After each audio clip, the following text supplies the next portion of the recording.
والصلاة والسلام على المبعوث رحمة للعالمين وعلى آله وصحبه وبارك وسلم تسليما كثيرا إلى يوم الدين.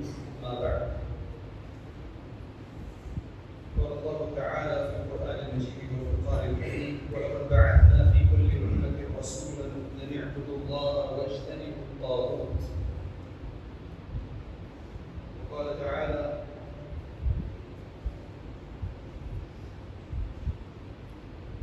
قل إن صلاتي ونسكي ومحياي ومماتي لله رب العالمين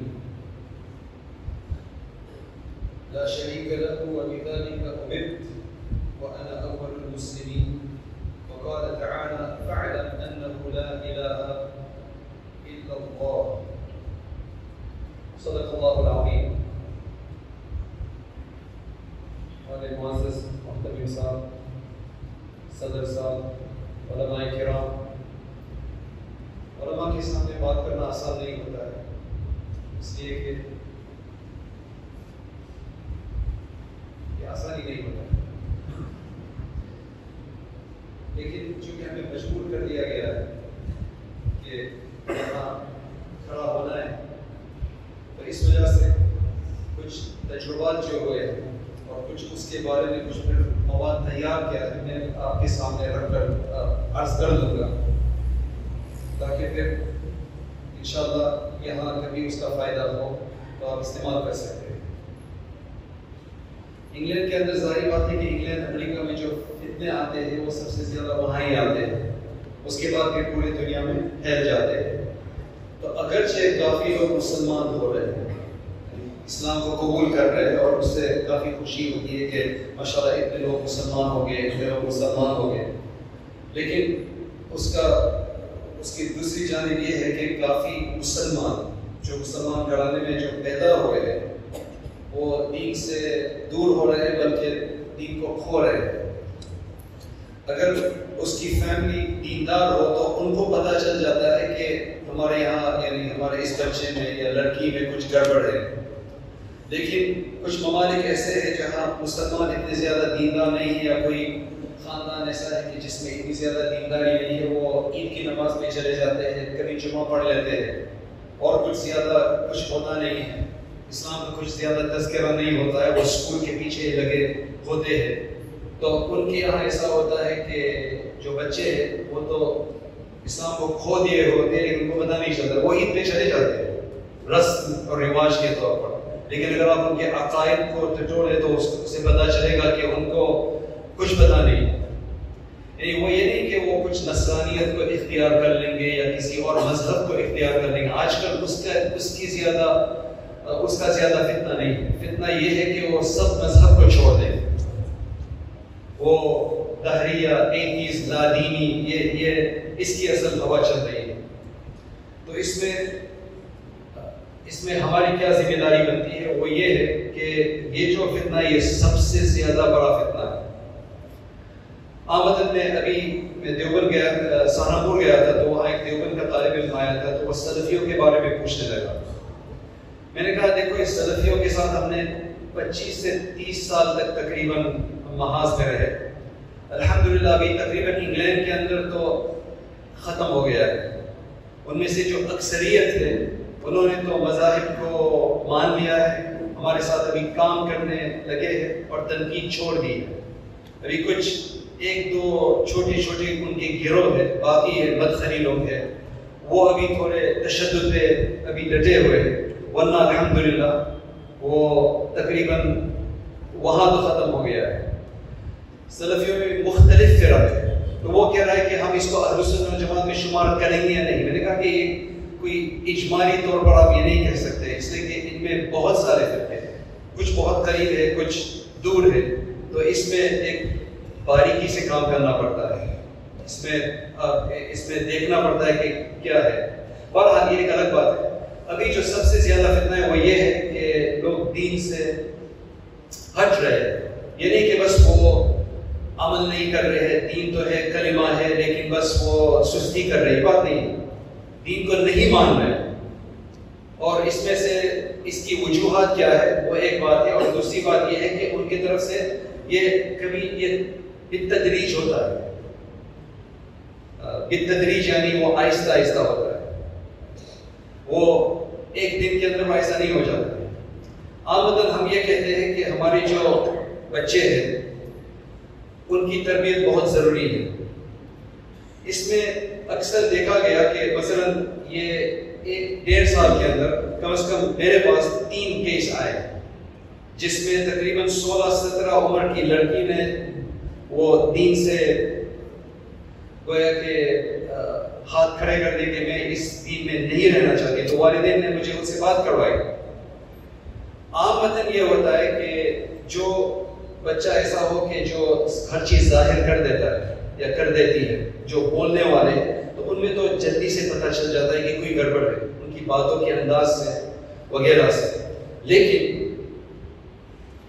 جو زیادہ بولنے والے نہیں ہیں, جو ہر بات اندر رکھتے ہیں اور جو زیادہ اپنے خیال کے اظہار نہیں کرتے ہیں, تو اس میں عامةً اس کو پتہ چلتا ہے جب وہ نکل چکے ہوتے ہیں.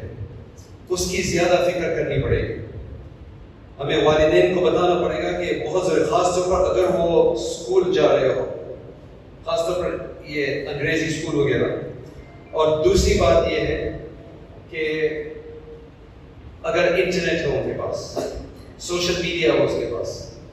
میں ایک دوسرے مسلمان ملک میں گیا تھا, تو جب انگلینڈ میں میری بات ہوتی ہے یونیورسٹیوں میں, تو اس میں اگر پردہ نہیں رکھا جا سکتا, اس لیے کہ عامةً یونیورسٹی کی طرف سے ایک ممانعت ہوتی ہے کہ یہ پردہ نہیں کر سکتے ہیں عورت مرد کے درمیان, تب بھی وہاں کے جو مسلمان طالبات وغیرہ جو ہوتی ہے یونیورسٹی میں, وہ الگ بیٹھ جاتے ہیں, مرد اس طرف عورت اس طرف یا مرد سامنے, وہ ایسے ہی وہ خود بیٹھ جاتے ہیں. ان کے اندر اتنی تمیز ہے. لیکن ایک مسلمان ملک میں گیا تھا اور اس کی سب سے سیکولر یونیورسٹی بہت اچھی شمار ہوتی ہے. اگر اس میں آپ نے تعلیم حاصل کر لی تو آپ کو باہر بھی کام مل جائے گا, ایسی یونیورسٹی ہے. تو اس میں میں گیا تو مرد اور عورت ساتھ میں بیٹھے ہوئے. تو مجھے تو تعجب ہوا کہ انگلینڈ میں ایسا نہیں ہوتا ہے, یہاں ایسے ہی وہ ساتھ میں بیٹھے. اور پھر ان کے جو سوالات کا جو انداز تھا, جو سوالات تھے, اس سے بھی مجھے تعجب ہوا کہ اس طرح کے سوال جس سے معلوم ہوتا ہے کہ وہ دین کے بارے میں ان کو شبہ ہے. سوال سے ہی ہمیں پتہ چل جاتا ہے کہ دین کے بارے میں ان کو شبہ ہے.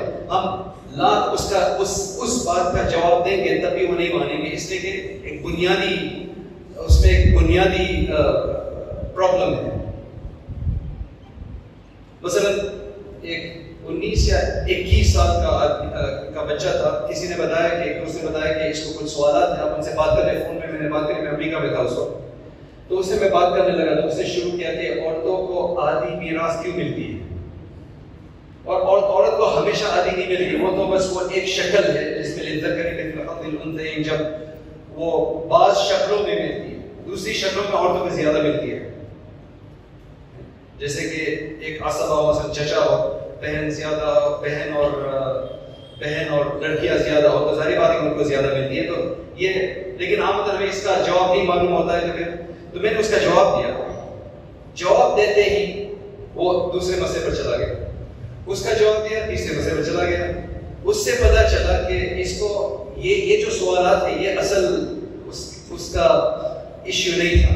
اس کی اصل بات وہ یہ ہے کہ وہ دین سے اس کو وہ بیزار ہے, اور یہ جو سوالات ہیں یہ بس یہ سطحی سوالات ہیں جس کو وہ ایک عذر بنا رہا تھا. تو میں نے پھر اس کو صاف پوچھ لیا کہ کیا تو دین کو مانتا ہے, اسلام کو مانتا ہے؟ تو اس نے وہ آدھا سا جواب دیا, ہاں اس طرح کر کے, جس سے پتہ چلا کہ وہ بس کہہ رہا ہے. پھر میں نے پتہ چلا کہ میں نے سوچا کہ وہ ایسے خاندان سے ہے جس میں کوئی دین ہی نہیں ہے. تو ظاہر بات ہے کہ اس طرح ہو سکتا ہے ایسے کہ تعلیم نہیں ہوئی ہو یا کوئی تربیت نہیں ہوئی ہو. پھر پتہ چلا کہ اس کا جو بھائی ہے وہ حافظ قرآن ہے. جس خاندان میں حافظ قرآن ہو, ظاہر بات ہے کہ وہاں تربیت تو ہو رہی ہوگی. تو اس میں پھر بنیادی باتوں پر ہمیں لانا پڑے گا اس کو. یہ جو سطحی جو مسائل ہے اس کا جواب دینے سے کچھ فائدہ نہیں ہوگا. لیکن اس سوال یہ ہے کہ اس کو بیزاری کہاں سے ہوئی.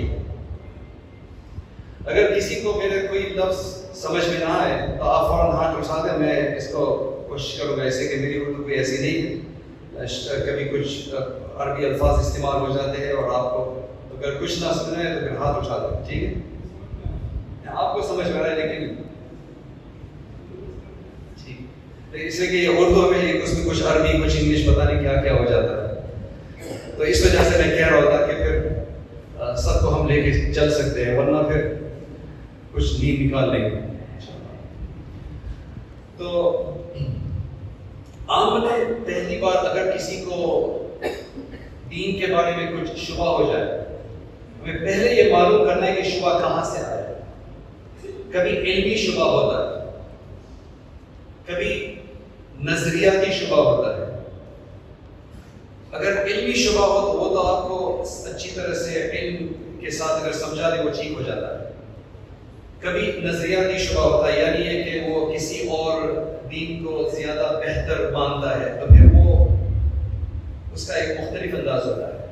لیکن اکثر ہم نے یہ دیکھا کہ اگر مسلمان گھرانوں میں سے کسی نے دین کو چھوڑ دیا، وہ کیوں چھوڑ دیا؟ وہ اس وجہ سے کہ اس کو کوئی برا تجربہ ہوا ہے، دین کے نام پر برا تجربہ ہوا ہے، کسی نے مار دیا ہے اس کو دین کے نام پہ، استاذ نے، والدین نے، جس کی وجہ سے بس وہ، یہ سب کے ساتھ نہیں ہوتا ہے لیکن کبھی کچھ شیطانیت آ جاتی ہے، اکثر ایسا ہوتا ہے۔ ایک عورت کا فون آیا تھا، 40 سال کی عمر، اس نے کچھ مسائل پوچھے، میں نے جواب دے دیا، اور مسائل سے پتہ چلتا ہے کہ اس کو دین کی فکر ہے، اس لیے کہ ایسے مسائل وہی پوچھے گا جس کو دین کی فکر ہو۔ لیکن پھر آگے بات چلی تو کہا کہ میں نن مسلم کے ساتھ میری شادی نکاح ہوا ہے۔ مجھے تعجب ہوا، جو سوالات پوچھ رہے تھے اس میں تو یہ ہے کہ مجھے دین کے اوپر پورا چلنا ہے، تو یہ کیسے ہو گیا اتنی بڑی بات؟ تو پھر پتا چلا کہ ہمارے جو بر صغیر میں کچھ قوم ایسی ہے کہ جو اپنی جو لڑکیاں ہیں ان کو اجباراً اپنے چچا زاد بھائی کے ساتھ شادی کرواتے ہیں، بلکہ جس وقت سے وہ پیدا ہوئے ہوتے ہیں اس وقت سے وعدہ ہوتا ہے کہ ان کی شادی ہو جائے۔ اتنا میں کہہ سکتا ہوں الحمدللہ گجرات میں ایسا نہیں ہے، مجھے پتہ نہیں بنگلور میں ایسا ہے، ایسا نہیں ہے الحمدللہ، لیکن کچھ بر صغیر میں ایسا ہے، اور یہ بہت ہی زیادہ برا رواج ہے، بہت ہی زیادہ برا رواج ہے۔ حنفی مذہب میں تو یہ ہے کہ عورت کی اجازت ضروری ہے، تو ان کا نکاح ایسا کروا دیا گیا تھا، کسی چچا زائد بھائی یا مامو زاد بھائی پتہ نہیں کس کے ساتھ، اس کے ساتھ نہیں بنا، اور اس میں کیا کہتے ہیں وہ بلیک میل کیا جاتا ہے، اس کو کیا کہتے ہیں اردو میں؟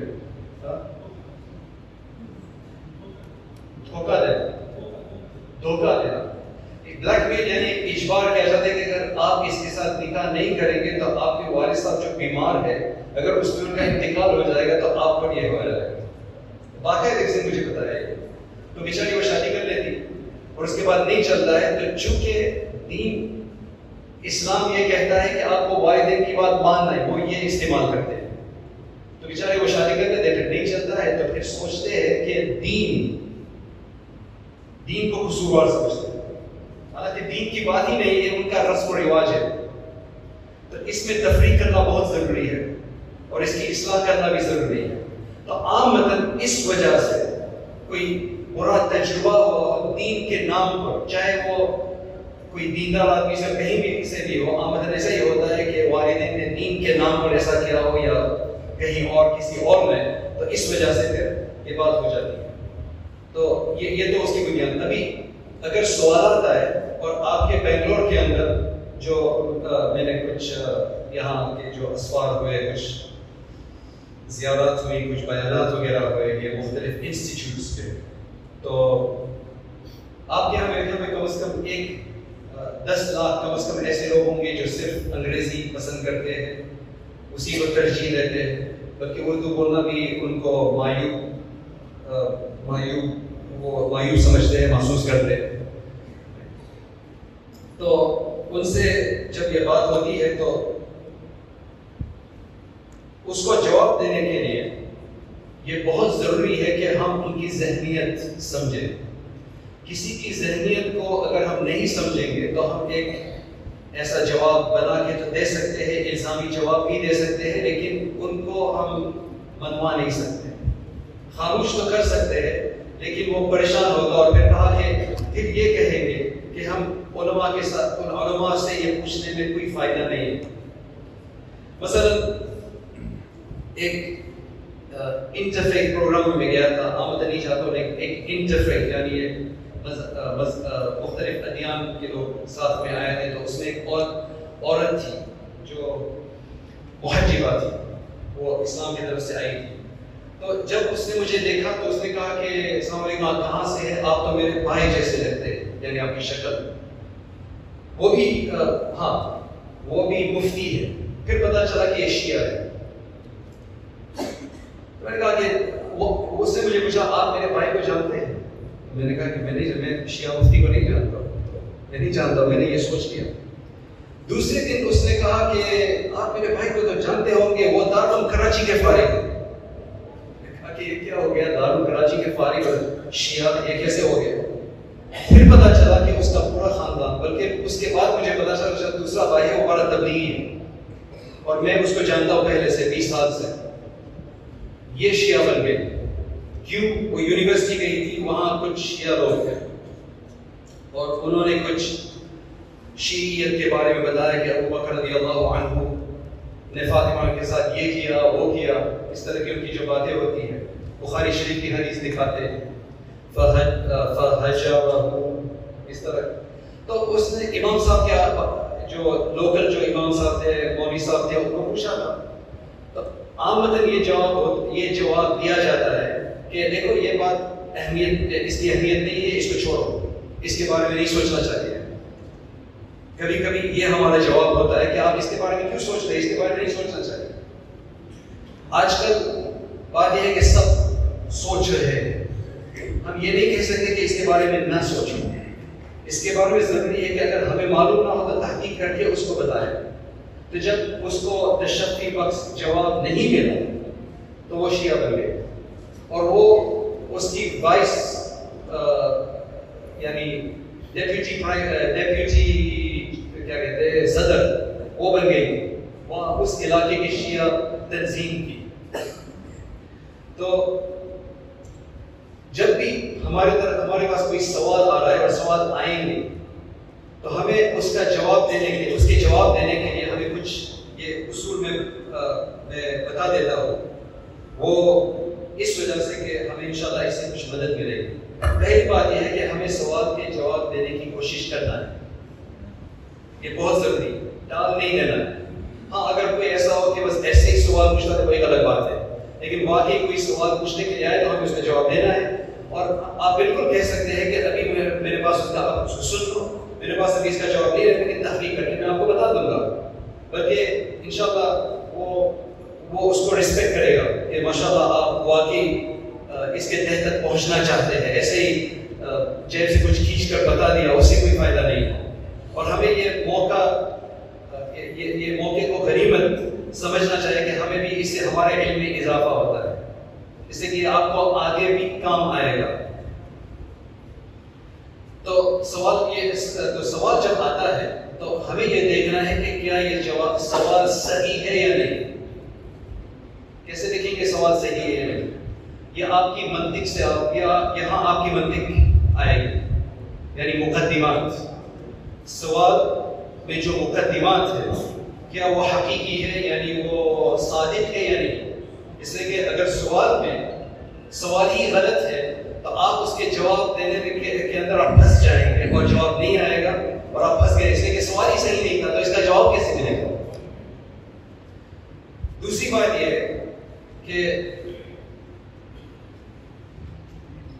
جب کوئی سوال پوچھے تو ہمیں دیکھنا ہے کہ وہ کہاں سے سوال آیا. صحیح بھی سوال ہو سکتا ہے، یعنی منطقی طور پر صحیح ہو سکتا ہے، لیکن سوال کیوں آ رہا ہے، کیوں پوچھ رہے ہیں، یہ سب سے زیادہ اہم اصولوں میں سے یہ ہے کہ یہ سوچیں کہ یہ سوال کیوں پوچھ رہا ہے. اگر ہم فوراً جواب دینے میں لگ جائیں گے تو اس میں بھی پھنس اس لیے کہ ہمیں پتہ نہیں کہ وہ کس اعتبار سے سوال کر رہا ہے. مثلا ہم ایک کالج میں ایک پروگرام تھا جس میں تقریباً 7 دین کے نمائندے کو بلایا گیا تھا. 2 مسلمان، میں اور ایک مسلمان عورت جس نے بعد حجاب پہنا ہوا تھا. پھر کوئی بدھسٹ تھا اور کوئی کرسچن تھا اور اس طرح ساتھ تھے. اور یہ جو سب 16-17 عمر کے جو کالج کے جانے والے طلباء تھے انہوں نے کوئی 50 سوالات تیار کیے تھے. سارے کا وقت نہیں تھا، لیکن یہ جو عورت ہے اس نے، یہ خاتون ہے، اس نے پہلے بیان کر دیا 5 منٹ. اس کے بعد اس کے بارے میں سوال شروع ہوئے تو فوراً جو سوالات آئے کہ آپ یہ حجاب کیوں پہنتے ہیں، بال کو کیوں کور کرتے ہیں آپ. تو اس کا جواب کیا ہے؟ آپ کیسے بتائیں کہ اس کا سب سے بہترین جواب کیا ہے؟ کیا ہے اس کا کوئی بہترین جواب ہے یا نہیں؟ آپ کی طرف میں تھوڑا آرام کروں گا، ابھی آپ سے سنیں گے کہ اگر یہ پوچھا جائے کہ اسلام میں یہ عورت کیوں پہنتے ہیں، اگر عورت آپ کو آ کے پوچھے کہ مجھے یہ سوال ہوتا ہے میرے کام میں یا یونیورسٹی میں، تو آپ اس کو جواب کیا سکھائیں گے؟ تو ماشاءاللہ یہ عورت کی زینت ہے. یہ تو ایک سبجیکٹیو میٹر ہے کہ بعض لوگ اس کو زینت سمجھتے ہیں، بعض لوگ کو مایوس سمجھتے ہیں. تو یہ تو نہیں چلے گا ان کے ساتھ. ہم ظاہر بات ہے کہ ہم اس کو زینت سمجھتے ہیں، لیکن ہر آدمی اس کو زینت نہیں سمجھتے. لیکن یہ جو دوسری بات یہ ہے کہ اس کو چھپانا چاہتے ہیں اور اس کو یہ قیمتی چیز ہے، چلو یہ اس سے کام چل جائے گا. اور کوئی ہے کچھ ہے؟ مذہب کا حکم ہے، چلو یہ تو بس مذہب کا حکم ہے، چلے جاؤ، ٹھیک ہے. یہ بھی ایک جواب ہے. اس نے کیا کہا؟ اس نے جواب دیا کہ یہ میرا اختیار ہے، اس وجہ سے میں پہنوں. ابھی یہ میرا اختیار ہے، میرا چوائس ہے. وہ کیوں کہا؟ اس لیے کہ ابھی پوری وہ فریڈم آف اسپیچ اور حریت اس کی ہوا چل رہی، تو اس اعتبار میں سوچا کہ یہ بڑا اچھا جواب ہے. میرا اختیار ہے تو آپ کیا کر سکتے ہیں. لیکن آپ کا اختیار کیوں؟ آپ کو اس طرح کی سوچ پر مجبور کیا گیا ہے، یہ ذہن سازی ہوئی کہ آپ اس طرح سوچیں، اس طرح کے سوالات آتے ہیں. یہ تو اچھا سوال نہیں ہے، یہ اچھا جواب تو نہیں ہے. تو بہرحال ہم بیچارے پھنس گئے. پھر ختم ہو گیا، 2 منٹ کا وقت ہوتا ہے، ختم ہو گیا. کسی اور نے بیان کیا. پھر جب میری باری آئی تو میں نے کہا کہ دیکھو میں کوئی اور بات تو نہیں کروں گا، میں اسی کا جواب دینے کی کوشش کروں گا. تو اصل میں اس میں دیکھنا ہے کہ میں نے سوچ لیا کہ اس کا سوال کیوں آ رہا ہے، اصل میں یہ دیکھنا ہے. تو میں نے جو وہاں 16-17 عمر کے جو سارے تھے ان سے پوچھا کہ آپ کو اس میں کیوں اتنی زیادہ پریشانی ہو رہی ہے، آپ کو اس سے اتنی زیادہ پریشانی کیوں ہو رہی ہے کہ آپ اس کو پوچھ رہے ہیں کہ آپ کیوں پہنتے ہیں، اس کا پرابلم کیا ہے، آپ بتائیں. یہ سوال کیوں آ رہا ہے، یہ کیوں خراب چیز ہے. چپ. تو میں نے کہا کہ آپ مجھے یہ بتائیں کہ اگر کوئی عورت جینز اور ٹی شرٹ میں پھر رہی ہے اور دوسری پورے پردے کے ساتھ، تو یہ اس سے بہتر کیوں ہے؟ کوئی سائنس کی بات بتائے، تحقیق بتائے، ریسرچ بتائے، کچھ اور ویلیو سسٹم، یعنی اس کے پیچھے کیا ہے، آپ یہ مجھے بتائیں کہ یہ اس سے بہتر کیوں ہے. ظاہر بات ہے کچھ نہیں، کوئی تحقیق تو نہیں ہے اس کے بارے میں. لیکن سوال کیوں آ رہا تھا؟ اس لیے کہ وہاں کی عادت یہ ہے، حجاب کو خراب شمار کیا جاتا ہے، کہا جاتا ہے، ایک آئیڈیا اور ایک نظریہ بن چکا ہے. تو جس کا نظریہ بن چکا ہے وہ کوئی سائنسی طور پر اس کو نہیں دیکھتا ہے، وہ تو سوچتا ہے کہ بس یہی صحیح ہے. یعنی یہ ہماری منطق میں اس کو دے رہے، یہ نظری بات نہیں ہے، یہ بدیہی، یہ من بدیہیات ہے. جو علماء نہیں اس کو چھوڑ دو، اس کی فکر نہ کرو، یہ بدیہیات کیا. تو وہ یہ سوچتے ہیں کہ یہ خراب ہے، سب کو خراب شمار، سب کو اس کو خراب نظریے سے دیکھنا چاہیے، تو یہ کیوں نہیں دیکھ رہے، اس لیے اس کو پوچھتے ہیں. تو جب میں نے یہ کہا کہ یہ نظریہ کیوں ہے، کیسا ہے، اس کے پیچھے کچھ سائنس ہے، کچھ تحقیق ہے، جو کسی کے ہے نہیں. میں نے کہا کہ بدن کے اوپر کون سا حصہ یا ایک لکیر بتائے کہ اس کے اوپر حجاب کرنا خراب ہے اور کس اعتبار سے؟ بالکل کوئی جواب نہیں. تو پھر میں نے ان کو سمجھایا کہ دیکھو یہ ایک ایسی بات ہے. پھر لوگ یہ جو ہے کہ آپ کو مجبور کیا گیا اس طرح سوچنے کے لیے کہ آپ کو ہمیں حجاب پہننا ہے اور اس میں بہت فضائل ہیں. اس کا جواب کیا ہے؟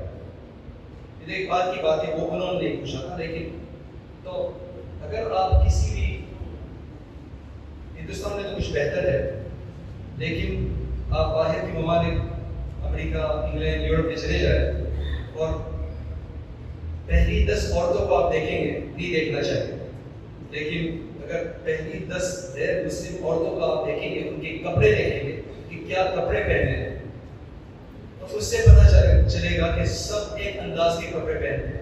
اسٹائلز ڈفرنٹ ہوتی ہے لیکن انداز ایک ہوتا ہے، ٹائٹ ہوتی ہے یعنی تنگ ہوتے ہیں، اور اس میں سب کچھ کیا کہتے ہیں سطر اچھا نہیں ہوتا ہے اس میں. کیوں پہنتے ہیں؟ حالانکہ وہ سب اس سے راضی نہیں ہیں، پسند بھی نہیں کرتے، لیکن کپڑے ایسے ہی ملتے ہیں. دوسری بات یہ ہے کہ جو فیشن وغیرہ کی جو یہ اعلانات، اشتہارات ہوتے ہیں، کیٹلاگ ہوتے ہیں، ایسے ہی کپڑے، وہ ایک عادت بن چکی ہے. تو کیا وہ بھی مجبوراً نہیں ہے؟ چلو، تو یہ بھی اجباراً یہ ذہنیت ان کی ہوئی ہے کہ اس طرح کے کپڑے ہمیں، فحاشی کے کپڑے ہمیں پہننے. اور ان کی بھی ذہنیت اگر ہم مان لیں کہ یہ پردہ کرنا ہے، یہ بھی ان کا نظریہ اس وجہ سے بنا ہے کہ ہم نے اس کو ترغیب دے کر، اس کو کچھ یہ وعدے کر کے کہ یہ فضیلت ہے، ٹھیک ہے. تو اس کا مطلب یہ ہوا کہ یہ دونوں ایک ہو گئے. تو پھر آپ اس کو اس سے کیوں بہتر سمجھتے ہیں؟ یہ سوچنا، یہ ان کو پوچھنا ہے کہ انہی سے سوال کرنا ہے کہ یہ سوال کیوں اچھا سوال ہے یا کیوں یہ صحیح بھی سوال ہے. یہ بالکل غلط ہی ہے. یہ تو آپ نے نظریہ کے اعتبار سے بیان کرتے ہیں، سائنس کے اعتبار سے کچھ نہیں ہے، کسی اور طریقے سے کچھ نہیں. چلو، ان دونوں میں اگر ہم مقابلہ کریں، یہ تو اپنے کلچر کی وجہ سے اس طرح مجبور ہو چکی ہے اس طرح کے کپڑے پہننے یا نہ پہننے، اور یہ مجبور ہوئی ہے اپنے دین کی وجہ سے. لیکن یہ جو کلچر ہے یہ تو انسانوں نے بنایا ہے، وہ یہ بدلتا رہتا ہے. یہ مانتی ہے کہ اللہ اس کا حکم دیتے ہیں اور اس کے لیے آخرت میں ان کو بہت کچھ ملے گا، دنیا میں بھی اس کا فائدہ ہے. تو ظاہر بات ہے کہ یہ بہتر ہے اگر اس کو الگ الگ طور پر دیکھا جائے. تو اس وجہ سے جو بھی سوال آئے تو اس کے اندر پہلے ہمیں یہ سوچنا ہے کہ کیوں آ رہا ہے، اور پھر اسی کا سوال کرنا ہے کہ یہ کیوں آپ کا سوال ہے. ابھی دوسری مثال، ایک مرتبہ میں ٹرین میں بیٹھا تھا اور ایک مسلمان تھے اور ایک غیر مسلم تھے. ان سے اچھی گفتگو ہوئی اور اس کے بعد جو غیر مسلم تھا انہوں نے مجھے پوچھا کہ کیا جمہوریت، ڈیموکریسی، جمہوریت اور اسلام کبھی ایک ہو سکتے ہیں یا نہیں. ابھی مجھے بتا نہیں کہ کیوں وہ پوچھ رہے تھے، لیکن یہ سوال پوچھا کہ جمہوریت اسلام ساتھ میں ہو سکتے ہیں یا اس میں ایسا تضاد ہے کہ وہ بالکل ساتھ نہیں ہو سکتے. اس کا جواب کیسے دیں؟ یہ بھی اصل میں اس میں جو غلطی ہم کریں گے وہ یہ کہ فوراً جواب دینے کی کوشش کریں. اصل بات یہ ہے کہ میں نے اس کو یہ پوچھا کہ آپ پہلے جمہوریت کی تعریف کر دیں کہ کون سی جمہوریت کی بات کر رہے ہیں. وہ فوراً سمجھ گئے، اس لیے کہ انگلینڈ کی جو جمہوریت ہے، ہندوستان کی جمہوریت ہے، پاکستان کی جمہوریت ہے، ملیشیا جو مسلمان ملک ہے اس کی جمہوریت ہے، وہاں بھی جمہوریت ہے، اور فرانس کی جو جمہوریت ہے، سب میں فرق ہے. بعض میں ماشاءاللہ چل جاتا ہے کام، دوسروں میں جیسے فرانس میں بہت ان کو سمجھ بھی نہیں آتا کہ یہ کیسے مسلمانوں کو ہم ساتھ میں رکھیں. تو جمہوریت ایک چیز نہیں، اس میں اتفاق نہیں ہے کہ ایک ہی چیز جمہوریت، مختلف قسم کی جمہوریت. تو آپ مجھے بتائیں کون سی جمہوریت، پھر ہم جواب دے سکتے ہیں. اگر ہم جواب دینے کی کوشش کریں ہاں یا نہ تو پھر اس پہ اور سوالات ہو جاتے ہیں. تو اس وجہ سے بہت اہم ہے کہ ہم، جیسے ہمیں منطق میں پڑھایا جاتا ہے کہ پہلے حد کو مقرر کرو، الحد ما هو الحد، اور وہ جامع مانع ہو، پھر ہم آگے بات کر سکتے ہیں. اس لیے کہ اگر بنیادی میں ہمارے تضاد ہو کہ وہ کچھ اور سوچ رہے، ہم کچھ اور سوچ رہے، تو ہم کبھی اس کا جواب نہیں دے سکتے.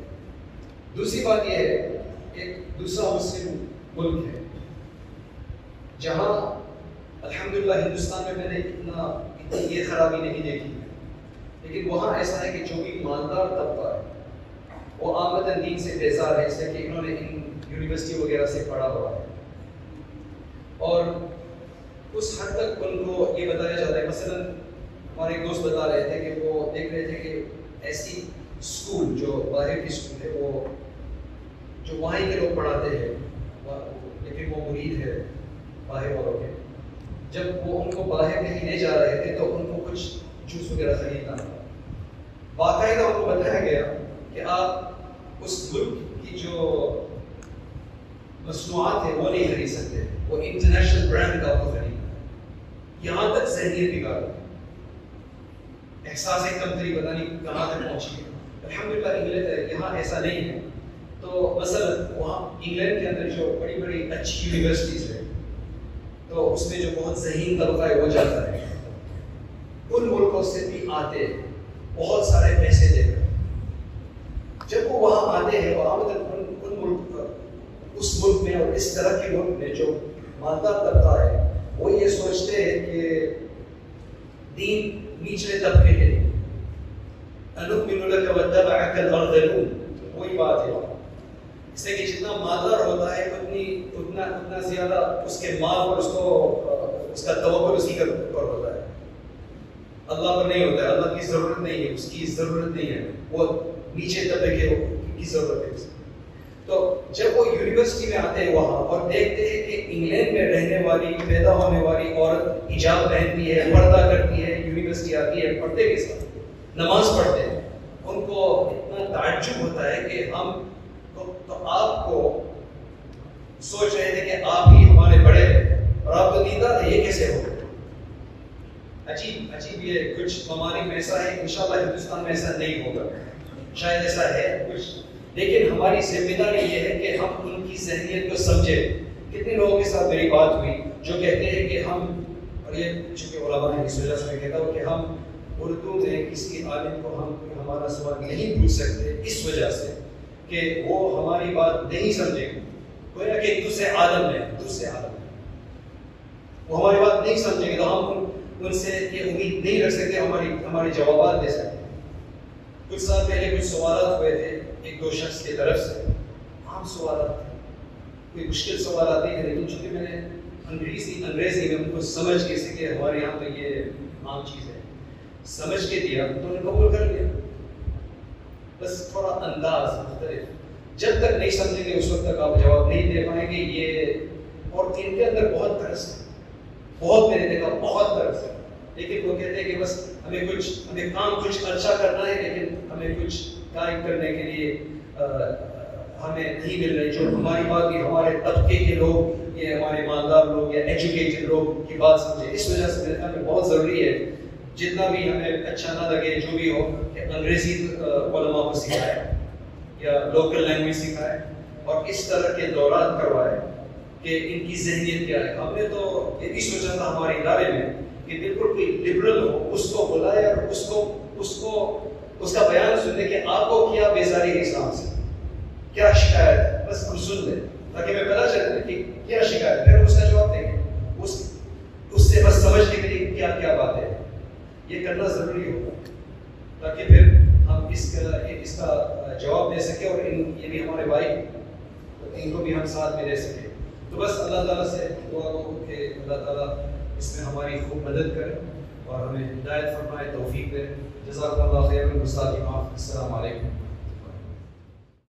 The point of a lecture is to encourage people to act, to get further, an inspiration, an encouragement, persuasion. The next step is to actually start learning seriously, to read books, to take on a subject of Islam and to understand all the subjects of Islam, at least at their basic level, so that we can become more aware of what our deen wants from us. And that's why we started Rayyan courses, so that you can actually take organized lectures on demand whenever you have free time, especially, for example, the Islamic Essentials course that we have on there, the Islamic Essentials Certificate, which you take 20 short modules, and at the end of that, inshallah, you will have gotten the basics of most of the most important topics in Islam, and you'll feel a lot more confident. You don't have to leave lectures behind. You can continue to leave, to listen to lectures, but you need to have this more sustained study as well. Jazakallah khairan. Assalamu alaikum wa rahmatullahi wa barakatuh.